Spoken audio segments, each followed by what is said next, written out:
नमस्कार। इस सत्र में आप सभी का स्वागत है।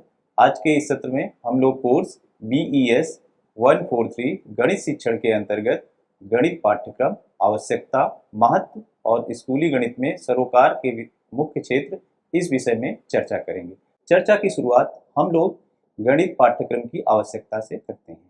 गणित पाठ्यक्रम समग्र स्कूली पाठ्यक्रम का एक महत्वपूर्ण हिस्सा है। समय समय पर विभिन्न आयोगों तथा शिक्षा नीति ने इस संदर्भ में इसके महत्व तथा आवश्यकता को रेखांकित किया है। गणित अपनी भाषा और संरचना के साथ एक स्वतंत्र अनुशासन या डिसिप्लिन है। स्वतंत्र अनुशासन होने के साथ साथ ज्ञान की अन्य शाखाओं में भी इसका बहुत अनुप्रयोग है। इस बात को हम समझने के लिए इस तरह से भी समझ सकते हैं कि गणित का विविध विज्ञान की शाखाओं में तथा सामाजिक विज्ञान और भाषा जो विषय हम विद्यालय स्तर पर पढ़ते हैं उनमें इसका काफ़ी उपयोग किया जाता है। उदाहरण के तौर पर यदि हम गणित के ज्ञान को भौतिक शास्त्र के साथ जोड़ें तो हम ये पाते हैं कि भौतिक शास्त्र की विभिन्न संकल्पनाओं को समझने के लिए हमें गणित के ज्ञान की आवश्यकता होती है। यदि हमें परावर्तन के नियमों को पढ़ाना है, बताना है, तो उसके लिए आवश्यक है कोण, अविलंब, इन सब के बारे में बच्चों को भली भांति ज्ञान होना चाहिए। ये सभी अवधारणाएं गणित से जुड़ी हुई हैं। यदि गणित का उसे संपूर्ण ज्ञान है तभी वह इन अवधारणाओं को अच्छी तरीके से समझ सकता है। तरफ हम अगर रसायन विज्ञान की भी बात करें उसमें भी बहुत सारे ऐसे उदाहरण हमें मिल जाते हैं जहां गणितीय ज्ञान की आवश्यकता होती है। उदाहरण के तौर पर यदि हम समीकरणों को संतुलन करना सिखाना है तो उसके लिए भी हमें गणित के ज्ञान की आवश्यकता होती है। इसी तरह जीव विज्ञान विषय में भी पढ़ाने के लिए बहुत सारी ऐसी संकल्पनाएं हैं जिनको स्पष्ट रूप से समझाने के लिए गणित के ज्ञान की आवश्यकता होती है। गणित का ज्ञान न केवल विज्ञान के विविध क्षेत्रों में आवश्यक है बल्कि यह सामाजिक विज्ञान, भाषा और संगीत के विषय में भी अपना महत्वपूर्ण योगदान रखता है। भाषा को समझने के लिए, उसके विविध स्वरूपों को समझने के लिए गणितीय ज्ञान नितांत आवश्यक होता है। सामाजिक विज्ञान में हम कह सकते हैं उदाहरण के तौर पर भूगोल विषय को समझने के लिए, इतिहास विषय को समझने के लिए, इन सभी विषयों को पूर्णता के साथ समझने के लिए गणित का ज्ञान नितांत आवश्यक होता है। अगर हम माध्यमिक स्तर पर बात करें तो माध्यमिक स्तर के छात्र गणित को एक अकादमिक विषय के रूप में समझने लगते हैं। उच्च प्राथमिक स्तर के अंत तक गणित शिक्षा बच्चों को सीखने के मनोविज्ञान के तर्क द्वारा निर्देशित होती है। माध्यमिक स्तर पर गणित का अधिगम अधिक तार्किक हो जाता है और विद्यार्थी गणित की संरचना को समझने लगते हैं। इसको हम इस तरह से कह सकते हैं कि गणित एक स्वतंत्र अनुशासन के रूप में माध्यमिक स्तर या उसके ऊपर के स्तरों में माना जाता है। एक स्वतंत्र अनुशासन के रूप में उसको लिया जाता है। माध्यमिक स्तर के पूर्व की अवस्था जो कि प्राथमिक अवस्था और उच्च प्राथमिक अवस्था होती है, उन अवस्थाओं में बच्चा जो भी गणित का ज्ञान प्राप्त करता है वह मूलतः उनके मनोवैज्ञानिक सिद्धांतों पर ही आधारित होते हैं। उन सिद्धांतों को ही ध्यान में रख करके गणित को पढ़ाया और समझाया जाता है। लेकिन उसके ऊपर जैसे जैसे हम आगे बढ़ते हैं माध्यमिक स्तर पर हम गणितीय संकल्पनाओं को तार्किक क्षमता, सोचने विश्लेषण करने की क्षमता, जो गणित विषय की एक प्रमुख विशेषताएं हैं, उनके आधार पर गणितीय ज्ञान को प्रदान करने लगते हैं। इसीलिए कहा जाता है कि माध्यमिक स्तर और उसके उच्च स्तर पर गणित एक स्वतंत्र अनुशासन के रूप में स्थापित है। अब हम बात करते हैं विभिन्न शिक्षा आयोग तथा समय समय पर घोषित शिक्षा नीतियों ने गणित की आवश्यकता को किस तरह से रेखांकित किया है। सर्वप्रथम अगर हम देखें शिक्षा आयोग 1964 से 66 के बीच जो बना था, उसने प्राथमिक विद्यालय से लेकर के अनुसंधान स्तर तक गणित की शिक्षा के महत्व पर बल दिया है। गणित के शिक्षण में गणित के मशीनी शिक्षण के बजाय बुनियादी सिद्धांतों की समझ पर जोर देना चाहिए। उसने इस बात पर बल दिया कि गणित को एक पूरी तरह से मशीनी ज्ञान देने पर आधारित प्रक्रिया न बनाया जाए, इसको एक ऐसा विषय के रूप में स्थापित किया जाना चाहिए जिससे कि बच्चों में बुनियादी गणित की बुनियादी जानकारी हम दे सकें। माध्यमिक विद्यालय स्तर तक सभी छात्रों को गणित अनिवार्य कर देना चाहिए। ये एक महत्वपूर्ण अनुशंसा थी जो कि शिक्षा आयोग ने की कि गणित एक ऐसा विषय के रूप में माध्यमिक विद्यालयों में पढ़ाना चाहिए कि जो अनिवार्य रूप से सभी विद्यार्थियों को उसको पढ़ना अनिवार्य कर दिया जाना चाहिए। राष्ट्रीय शिक्षा नीति NEP 1986 ने भी सभी बच्चों के लिए माध्यमिक स्तर तक गणित की अध्ययन को अनिवार्य विषय के रूप में पढ़ाने का अपना प्रस्ताव रखा। यदि हम आगे बढ़ते हैं तो देखते हैं कि राष्ट्रीय पाठ्यचर्या ढांचा, जिसे हम एनसीएफ के नाम से भी जानते हैं, एनसीएफ 2000 के अनुसार स्कूल में गणित पढ़ाने का एक मूल उद्देश्य शिक्षार्थियों के आसपास के अनुभवों के प्रमाणीकरण के कौशल को शामिल करना है। इसका तात्पर्य यह है कि जो बच्चे आसपास की बहुत सारी ऐसी घटनाएं होते हैं, उनको कैसे क्वांटिफाई किया जाए, कैसे उसको हम एक गणितीय रूप में व्यक्त कर सकें, इसके कौशल को डेवलप करना भी आवश्यक होता है इस स्तर पर। गणित एक सटीक, तर्कसंगत और विश्लेषणात्मक सोच, तर्क, सकारात्मक दृष्टिकोण और सौंदर्य बोध के विकास में भी अपना योगदान देता है।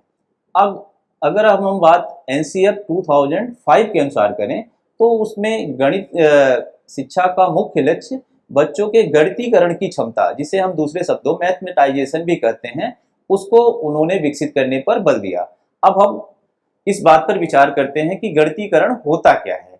सबसे पहले इसका हम अर्थ देख लेते हैं, उसके बाद कुछ उदाहरणों से हम गणितीकरण की अवधारणा को स्पष्ट रूप से समझते हैं।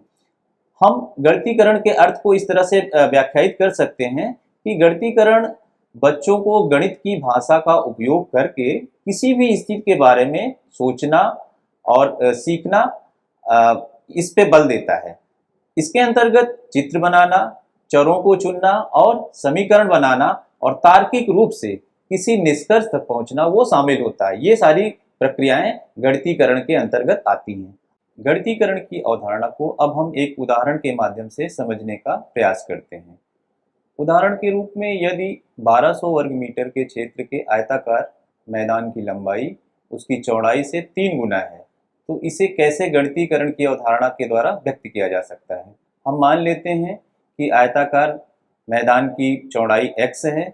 चूंकि ये बताया गया है कि उसकी लंबाई चौड़ाई से 3 गुनी ज़्यादा है, तो उसकी लंबाई होगी 3x। अब हम इसको 3x into x equal to 1200 अर्थात 3x स्क्वायर बराबर 1200 के रूप में व्यक्त कर सकते हैं। तो अगर किसी छात्र को इस प्रश्न के द्वारा वह अपनी बात को इस समीकरण से व्यक्त करने में सक्षम हो जाता है, तो हम ये कह सकते हैं कि उसमें मैथमेटाइजेशन या गणितीकरण का गुण उत्पन्न हो चुका है।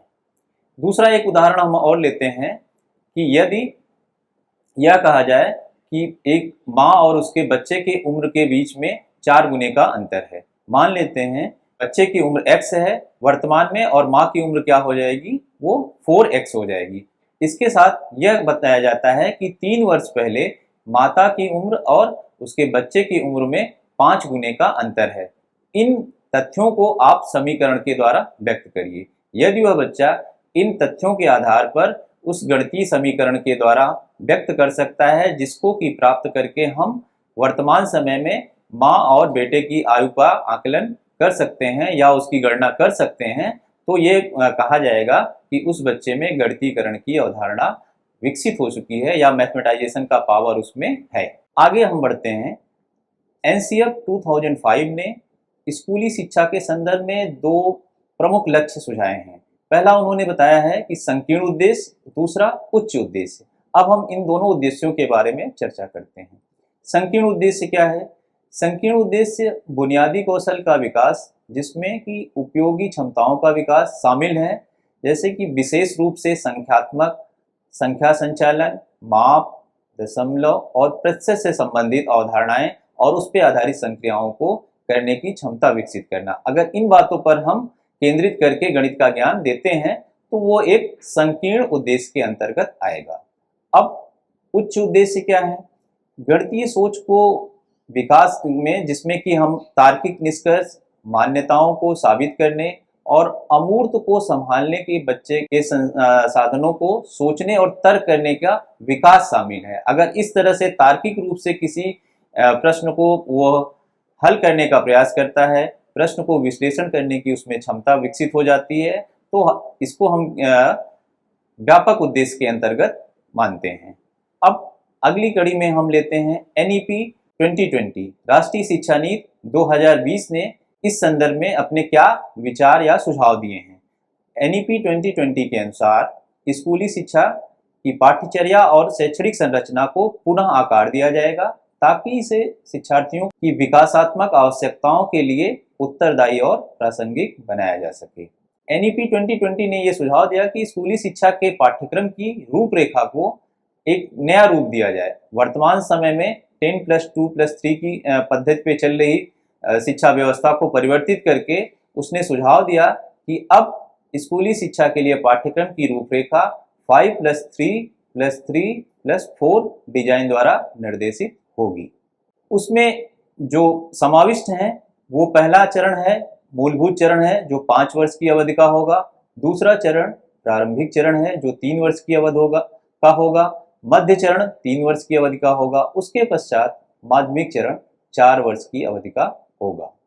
इन चरणों को बच्चों के संज्ञानात्मक विकास के आधार पर छात्रों के लिए सीखने को अनुकूलित करने के लिए डिजाइन किया गया है। आज की आवश्यकताओं के अनुरूप जो वर्तमान पद्धति चली आ रही है 10+2+3 को परिवर्तित करके NEP 2020 ने यह सुझाव दिया कि अब हमें 5+3+3+4 पद्धति को अपनाने की आवश्यकता है। स्कूली स्तर पर गणित पाठ्यक्रम के प्रमुख उद्देश्यों पर हम चर्चा करते हैं। प्रमुख उद्देश्य क्या हैं? तार्किक रूप से उनको सोचने, तर्क करने, विश्लेषण करने और स्पष्ट करने के लिए वांछनीय दृष्टिकोण वो विकसित कर सकें। गणित के भीतर और अन्य विषयों के ज्ञान में गणित के अनुप्रयोगों में वो दक्षता हासिल कर सकें। बुनियादी गणित की अवधारणाओं को वो समझ सकें। जो मूलभूत आवश्यकताएं हैं गणित को समझने के लिए, उन अवधारणाओं को वो स्पष्ट रूप से समझ सकें। मौलिक गणितीय कौशल की दक्षता वो प्राप्त कर सकें, अर्थात ऐसे कौशल जो गणितीय संक्रियाओं को करने के लिए आवश्यक हैं, उसमें वो दक्षता प्राप्त कर सकें। बुद्धिमान और स्वतंत्र व्याख्या करने में विश्वास वो प्राप्त कर सकें। इन संकल्पनाओं को या इन संक्रियाओं को करने के पश्चात वो स्वतंत्र रूप से उसकी व्याख्या करने में भी निपुणता प्राप्त कर सकें। विज्ञान, सामाजिक विज्ञान, मानविकी और कला में इसके अनुप्रयोग के लिए गणित की शक्ति और सुंदरता की सराहना कर सकें। अब हम गणितीय पाठ्यक्रम के महत्व के बारे में चर्चा करते हैं। गणितीय संक्रियाएं जैसे जोड़ है, घटाव है, गुणा, भाग आदि हमारे दैनिक जीवन की गतिविधियों में उपयोग किए जाते हैं। कई व्यवसायों के लिए गणित का कौशल हमारे लिए नितांत आवश्यक होता है। हम अक्सर अपने दैनिक जीवन में लाभ, हानि, प्रतिशत, कर, छूट जैसे शब्दों का उपयोग तो करते हैं। ये विभिन्न गणितीय संक्रियाओं पर आधारित हैं। इसके ज्ञान के लिए आवश्यक है कि हम इनको समझने के लिए आवश्यक है कि गणितीय ज्ञान हमारा पुष्ट होना चाहिए। कुछ निर्णय करने के लिए पर्याप्त कौशल और मात्रात्मक संबंधों की समझ की आवश्यकता होती है। समस्याओं को समझने के लिए उन्हें विशेष रूप से तैयार करने और उन्हें सटीक रूप से हल करने की क्षमता के लिए व्यवस्थित सोच की आवश्यकता होती है। कई संस्थाओं और उनके प्रबंधन की समस्या को समझने के लिए एक मात्रात्मक दृष्टिकोण आवश्यक है, जो हमें गणितीय ज्ञान से ही मिलता है। उदाहरण के लिए एक वास्तुकार, इंजीनियर और अर्थशास्त्री, इन सबको अपने व्यवसायों को कुशलतापूर्वक संचालित करने के लिए गणित का ज्ञान बहुत ही आवश्यक होता है। गणित ने मनुष्य को प्रकृति के रहस्यों को खोजने, अंधविश्वास और अज्ञानता को दूर करने में अपनी महत्वपूर्ण भूमिका निभाई है। गणित ने दुनिया के उन देशों को एक साथ लाने में मदद की है जो भौगोलिक रूप से बहुत दूर और अलग थलग हैं। वैज्ञानिक ज्ञान प्राप्त करने और प्रौद्योगिकी के उपयोग में भी अपनी महत्वपूर्ण भूमिका निभाता है, जो एक राष्ट्र को प्रगति और समृद्धि के साथ जुड़ा हुआ है। गणित हमें किसी समस्या का विश्लेषण करने और उसको सही ढंग से हल करने की क्षमता विकसित करने में मदद करता है। गणित का ज्ञान हमारे काम की आदत, जिसे हम वर्किंग हैबिट्स भी कहते हैं, वर्क हैबिट्स को व्यवस्थित करने में भी हमारी सहायता करता है। गणित सटीक और अनुकूल गति के साथ आवश्यक गणना करने की क्षमता विकसित करता है। गणित संख्यात्मक डेटा को व्यवस्थित रूप से व्यवस्थित करने और ग्राफिक या सारणीबद्ध रूप में जानकारी की व्याख्या करने की क्षमता विकसित करता है। इसको हम एक उदाहरण से समझ सकते हैं। मान लीजिए कि एक क्लास में 50 बच्चे हैं और उसमें एक गणित का टेस्ट लिया गया, तो हर बच्चे का अपना अलग अलग स्कोर आया। उस स्कोर को हम चार्ट के माध्यम से चार्ट का प्रयोग करके उसको व्यक्त कर सकते हैं। उदाहरण के लिए हम पाई चार्ट को लेकर सकते हैं कि कितने बच्चों का प्रदर्शन एक अमुक स्तर से अमुक स्तर तक रहा, कितने का अमुक स्तर से अमुक स्तर तक रहा, वो सब हम पाई चार्ट के द्वारा भी व्यक्त कर सकते हैं। गणित भरोसेमंद अनुमान लगाने में भी हमारी मदद करता है। गणितीय संकल्पनाओं या संक्रियाओं को करने के पश्चात हम एक निश्चित अनुमान भी व्यक्त करने में सक्षम होते हैं। ऐसा माना जाता है कि गणित के अध्ययन से हमारी मानसिक शक्ति और तर्क करने की क्षमता में अपेक्षित सुधार होता है। प्राचीन काल से ही गणित को इसके उपयोगितावादी और अनुशासनात्मक मूल्यों के कारण एक महत्वपूर्ण स्थान दिया गया है। गणित के ज्ञान को किसी देश की सभ्यता और संस्कृति के रूप में भी दर्शाया जाता है। गणित संस्कृतियों के संरक्षण, संवर्धन और संचरण में भी मदद करता है। किसी देश की सभ्यता और संस्कृति उसके पास मौजूद गणित के ज्ञान से परिलक्षित होती है। इसको एक छोटे से उदाहरण से हम समझ सकते हैं कि भारतीय सभ्यता संस्कृति को प्रदर्शित करने वाले बहुत से ऐसे स्थापत्य कला के नमूने हैं। हम उदाहरण के तौर पर जयपुर में स्थापित हवा महल या वेधशाला को ले लेते हैं, जिनकी स्थापना निर्माण में गणितीय ज्ञान का पर्याप्त उपयोग किया गया है। जो उस समय की गणितीय ज्ञान का उपयोग करके बनाए गए हैं, हमारी सभ्यता, संस्कृति और साथ ही साथ हमारे गणितीय ज्ञान की पराकाष्ठा को भी व्यक्त करते हैं कि उस समय इन गणितीय ज्ञान में कितनी निपुणता हमारे लोगों को थी कि जिसके आधार पर उन्होंने ऐसी कृतियों को बनाया कि जो हमारी सभ्यता और संस्कृति को स्पष्ट रूप से व्यक्त करते हैं। ड्राइंग है, पेंटिंग है, कविता या मूर्ति कला जैसे विभिन्न सांस्कृतिक कलाएं या ऐसी हैं जिसमें गणित का ज्ञान उपयोगी होता है। अब हम अपनी चर्चा को आगे बढ़ाते हैं और इसमें स्कूली गणित में सरोकार के मुख्य क्षेत्र कौन कौन से हैं उस पर चर्चा करते हैं। यदि हम स्कूली गणित के मुख्य मुद्दों पर चर्चा करें तो मुख्य रूप से हम ये पाते हैं कि 3 ऐसे प्रमुख मुद्दे हैं जिस पे हमें विचार करने की आवश्यकता है। पहली बात तो ये है कि विद्यालयी स्तर पर गणित को एक कठिन विषय के रूप में माना जाता है। दूसरा यह मुद्दा है कि गणित एक नीरस विषय के रूप में है। और तीसरा यह है कि बहुत से छात्रों में आज भी गणित को लेकर के एक भय का वातावरण होता है, अर्थात वो गणित में उनको ये भय रहता है कि इस विषय में हम उतना अच्छा प्रदर्शन नहीं कर पाएंगे। इस स्तर पर चुनौती जो है वो गणित सीखने को एक मनोरंजक प्रक्रिया में बनाने की है। अगर हम इन तीनों मुद्दों को कैसे सुलझाया जा सकता है या क्या सुझाव दिए जा सकते हैं उस पर विचार करें तो हम ये पाते हैं कि गणित एक कठिन विषय के रूप में सामान्य रूप से माना जाता है। तो इसके लिए एक सुझाव ये हो सकता है कि गणित को जो सीखने और सिखाने की प्रक्रिया है उसमें बदलाव किया जाए। बदलाव ये हो सकता है कि जो हमारी क्लासरूम टीचिंग है, कक्षा में जब पढ़ाया जाता है गणित को, उसमें अपेक्षित बदलाव करने की आवश्यकता है। यदि गणित को उनके पूर्व ज्ञान से जोड़ करके नवीन ज्ञान को प्रदान किया जाए तो जो बच्चे गणित को एक कठिन विषय के रूप में मानते हैं उसमें भी वो रुचि लेने लगेंगे। उदाहरण के लिए यदि किसी बच्चे को साधारण ब्याज की अवधारणा को हमें पढ़ाना है तो उसके पहले हमें ये देखना होगा कि वो प्रतिशत से संबंधित प्रश्नों को हल करने में कितना सक्षम है। तो अगर हम किसी कक्षा में साधारण ब्याज पढ़ाने जा रहे हैं तो हमें ये देखना होगा कि क्या वो प्रतिशत से संबंधित प्रश्नों को समझ पाता है, उनको हल करने की योग्यता उसमें है या नहीं। दूसरा उदाहरण इसी से जुड़ा हुआ हम ले सकते हैं कि यदि हमें चक्रवृद्धि ब्याज पढ़ाना है तो उस संदर्भ में हमें ये देखना होगा कि बच्चे को क्या साधारण ब्याज से संबंधित प्रश्नों को हल करने में निपुणता है या नहीं है। इस तरह से अगर हम एक तार्किक रूप से पूर्व ज्ञान पर आधारित विश्लेषण करके नवीन ज्ञान उसे प्रदान करें तो निश्चित रूप से जिस बच्चे को गणित एक कठिन विषय के रूप में लगता है वो उसमें इंटरेस्ट लेने लगेगा और वो उसके लिए सहज हो जाएगा। दूसरा, जो गणित वो एक नीरस विषय के रूप में मान्यता है, उसके लिए सबसे अच्छा उपाय है कि गणित को गतिविधियों के माध्यम से सिखाया जाए। इसको हम एक उदाहरण से समझ सकते हैं। मान लीजिए पूर्णांकों पर योग की संक्रिया की अवधारणा को हम गतिविधि के माध्यम से बताना चाह रहे हैं, तो इसके लिए हमें करना क्या होगा कि पूरी जो हमारी कक्षा है उसके छोटे छोटे समूहों में उसे बांट दिया जाए और प्रत्येक समूह को पूर्णांकों के कुछ पैकेट दे दिए जाएं जिसमें कागज के छोटे छोटे लाल और नीले रंग के चौकोर टुकड़े हों। अब इसमें लाल रंग का टुकड़ा जो है वो +1 का प्रतिनिधित्व करता है और नीले रंग का जो हमारा ब्लॉक है, जो टुकड़ा है, वो -1 का प्रतिनिधित्व करता है। धनात्मक पूर्णांकों के लिए टोकन लाल पक्ष से रखे जाते हैं और ऋणात्मक पूर्णांकों के लिए टोकन नीले पक्ष से रखे जाते हैं। एक ही प्रकार के टोकन को एक पंक्ति में रखें और उन्हें गिन लेते हैं। विभिन्न रंगों के जोड़े चुने जाएं और शेष टोकन जो बचेगा वो हमारा उत्तर का प्रतिनिधित्व करेगा। इसको समझाने के लिए हम इस चित्र के माध्यम से भी समझ सकते हैं, जैसा कि चित्र में दिखाया गया है।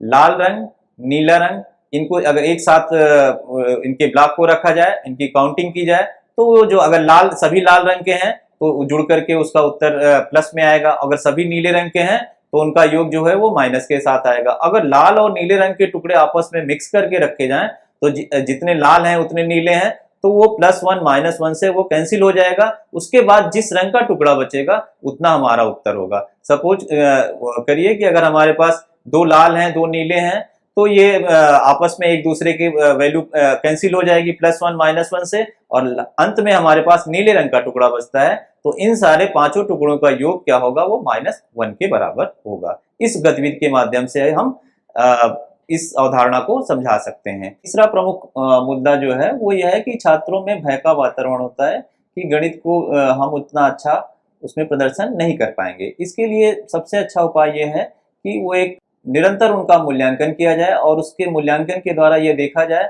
कि वो कितना उद्देश्यों के प्राप्ति में सफल हो पाए हैं, और उनके प्रदर्शन के आधार पर उनको मार्गदर्शित किया जाना चाहिए। एक शिक्षक वांछित उद्देश्यों को प्राप्त करने के लिए अपनी रणनीति को तदनुसार संशोधित करके उनको अच्छा प्रदर्शन के लिए प्रेरित कर सकता है। सारांश रूप में आज की इस चर्चा को अगर हम कुछ बिंदुओं के माध्यम से व्यक्त करना चाहें तो हम कह सकते हैं कि गणित पाठ्यक्रम समग्र स्कूली पाठ्यक्रम का एक महत्वपूर्ण हिस्सा है।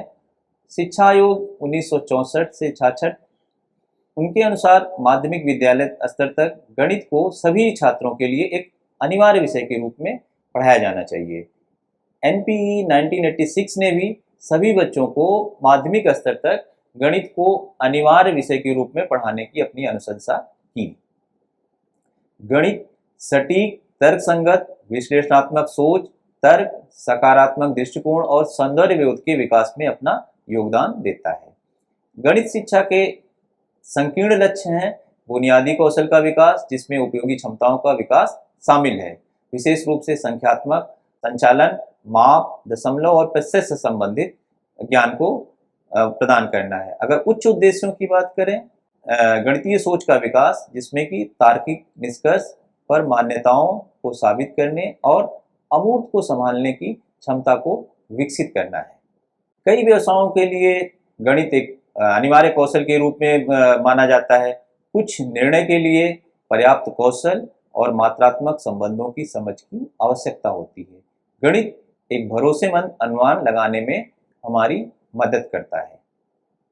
गणित सटीकता और अनुकूलन गति के साथ आवश्यक गणना करने की क्षमता को विकसित करता है। आमतौर पर स्कूल स्तर पर गणित को एक कठिन विषय के रूप में लिया जाता है। इस स्तर पर चुनौती गणित सीखने को एक मनोरंजक प्रक्रिया बनाने की है। इस स्तर पर गतिविधि आधारित शिक्षण अधिगम को अधिक रोचक और उपयोगी बना सकता है। धन्यवाद।